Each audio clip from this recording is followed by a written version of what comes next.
Shalom teman-teman, jumpa lagi dengan saya Bahasa Vera Sitinjak.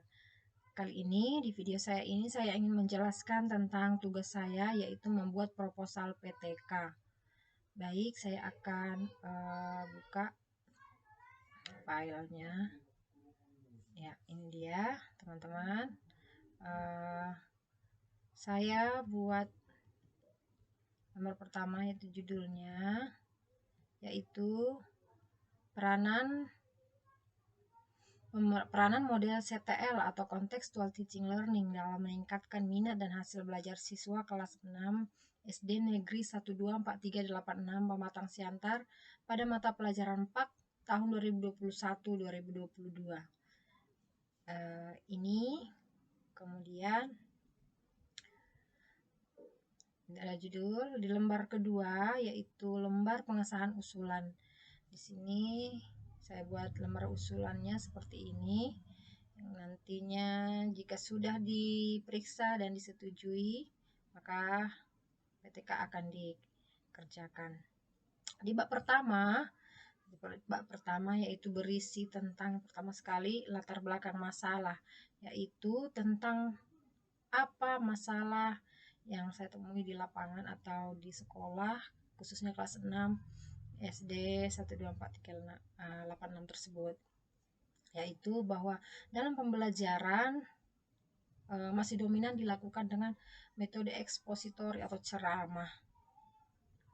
Metode ekspositori atau ceramah, pembelajaran masih berpusat pada guru yang mengontrol semua kegiatan sesuai dengan kemauan guru. Maka peserta didik sering banyak belum mencapai nilai KKM untuk nilai formatif, terutama jika dalam bentuk tes uraian atau esai. Nah, mereka mengalami kesulitan untuk mengerjakan atau menjawab soal, menuangkan kemampuan mereka dalam tulisan dan menghubungkannya apa yang mereka pelajari tersebut dengan kehidupan sehari-hari masih sangat sulit. Nah, inilah yang menjadi permasalahan sehingga diadakan penelitian tersebut. Banyak sudah yang dilakukan treatment atau perlakuan untuk mengubah itu, misalnya dengan diskusi, tutor teman sebaya, presentasi depan kelas, memberikan tugas laporan, mengikuti ibadah di gereja, laporan saat teduh, dan lain sebagainya. Namun sepertinya masih sangat sia-sia. Model pembelajaran yang menarik berpusat pada peserta didik, inilah yang diharapkan bisa menjadi solusi untuk permasalahan tersebut. Pada penelitian ini saya ingin membuat model pembelajaran kontekstual, memilih model CTL tadi untuk meningkatkan minat dan hasil belajar siswa dalam pembelajaran PAK, di mana model pembelajaran CTL itu merupakan konsep belajar yang membantu mengaitkan antara materi yang diajarkan dengan situasi dunia nyata siswa dan membuat hubungan antara pengetahuan yang dimiliki dengan penerapan. Artinya siswa tidak hanya menunggu dari guru saja, tapi dia bisa menemukan langsung atau mengalami langsung pembelajaran tersebut dalam satu praktek atau di dalam kehidupan nyatanya. Dengan model ini diharapkan pembelajaran bisa berlangsung lebih bermakna dengan siswa dan hasil belajarnya boleh meningkat. Kemudian setelah kita menemukan latar belakang masalah, kita mulai mengidentifikasi masalah. Dalam kasus ini saya mengidentifikasi ada 6 permasalahan yang terjadi di kelas 6 SD 1244386. Keenam masalah ini tidak mungkin diteliti sekaligus bersamaan karena bisa sangat luas sekali ya, dan pasti sangat membutuhkan penelitian yang sangat lama sekali. Maka perlu diadakan pembatasan masalah agar lebih jelas dan terarah. Nah, untuk itu berdasarkan latar belakang dan identifikasi tadi, adakanlah atau dibuatlah pembatasan masalahnya hanya pada upaya peningkatan minat belajar siswa terhadap pelajaran PAK dan peningkatan hasil belajar PAK pada tes hasil belajar dalam bentuk soal uraian esai atau esai objek terstruktur. Kemudian setelah kita batasi, kita rumuskan masalahnya. Kita buat perumusan masalah. Di sini ada 2. Apakah minat belajar siswa kelas 6 SD 12438 pemetaan siantar tahun 2021-2022 dalam pembelajaran PAK dapat meningkat melalui penerapan model pembelajaran kontekstual atau CTL? Kedua, apakah hasil belajar PAK siswa kelas 6 tersebut dapat meningkat melalui penerapan model CTL? Kemudian setelah kita rumuskan masalah, kita akan buat tujuan penelitiannya apa. Tujuan penelitiannya berdasarkan pada perumusan masalah tadi, ya, ada tujuan penelitiannya. Kemudian kita rumuskan juga manfaat apa yang kita peroleh dengan PTK ini. Di sana saya ada menjabarkan 4. Bagi peserta didik, ada manfaat bagi guru, bagi sekolah, dan juga bagi pembaca atau bagi dunia pendidikan secara umum. Nah, setelah kita rumuskan manfaatnya apa, kita rumuskanlah hipotesis tindakan.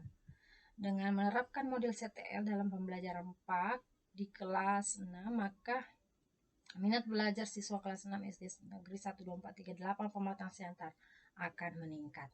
Inilah di bab pertama, bab pendahuluan. Kemudian bab kedua yaitu kerangka konseptual, atau ada juga yang membuat atau menyebut ini sebagai kajian pustaka, yaitu penjelasan-penjelasan tentang variabel. Misalnya penjelasan tentang PAK, pendidikan agama Kristen, penjelasan tentang apa itu pembelajaran kontekstual atau CTL, kemudian penjelasan tentang minat belajar, dan juga yang terakhir penjelasan tentang hasil belajar. Setelah itu, setelah kita sudah jelaskan di kajian pustaka tadi atau kerangka konseptual, sekarang kita buat bab 3, yaitu metodologi penelitian. Di bab 3 ini berisi tentang metodologi penelitian apa yang kita gunakan. Di sini penelitian menggunakan pendekatan kualitatif dengan siklus dalam 4 tahapan, yaitu perencanaan tindakan, pelaksanaan tindakan, pengamatan atau observasi tindakan, refleksi terhadap tindakan. Kemudian setting penelitian atau subjek penelitian, maksudnya di sini adalah kita buat tempat penelitian dan waktu penelitian kita itu bagaimana, di mana, dan subjeknya adalah siswa kelas 6 yang berjumlah 20 siswa. Bagian C, variabel yang diselidiki adalah ada variabel bebas dan variabel terikat. Variabel bebasnya yaitu model pembelajaran kontekstual teaching and learning, dan variabel terikatnya yaitu minat dan hasil belajar PAK. Selanjutnya kita merumuskan rancangan tindakan. Ya, di sini ada prosedur penelitian. Kita buat pertama itu di siklus pertama, ya, perencanaan, pelaksanakan, observasi, dan refleksi. Jika belum kita peroleh hasil yang baik di siklus pertama atau masih tetap di bawah KKM hasil mereka, maka kita lakukan siklus yang kedua. Siklus yang kedua yaitu sama, kita mulai dari awal, yaitu perencanaan, pelaksanaan, observasi, dan refleksi. Siklus kedua ini tetap kita berdasarkan pada hasil di siklus kedua. Kemudian kalau siklus kedua belum berhasil juga, maka kita bisa ulang di siklus ketiga, kita buat lagi. Tapi biasanya siklus kedua itu akan berhasil. Kemudian bagian E, data dan cara pengumpulan. Di sini kita jelaskan tentang teknik pengumpulan data, yaitu yang bisa kita gunakan dengan tes, observasi, dan dokumentasi. Ya, tes dalam penelitian ini adalah tes formatif bentuk pilihan ganda, digunakan untuk mengukur kemampuan siswa setelah diberi pembelajaran dengan model CTL. Kemudian observasi, dan bagian F, analisis data dan kriteria keberhasilan. Nah, teman-teman, inilah yang saya jabarkan atau yang saya kerjakan di proposal PTK saya menurut pemahaman saya. Semoga ini bermanfaat buat kita walaupun masih banyak kekurangan-kekurangan di dalamnya.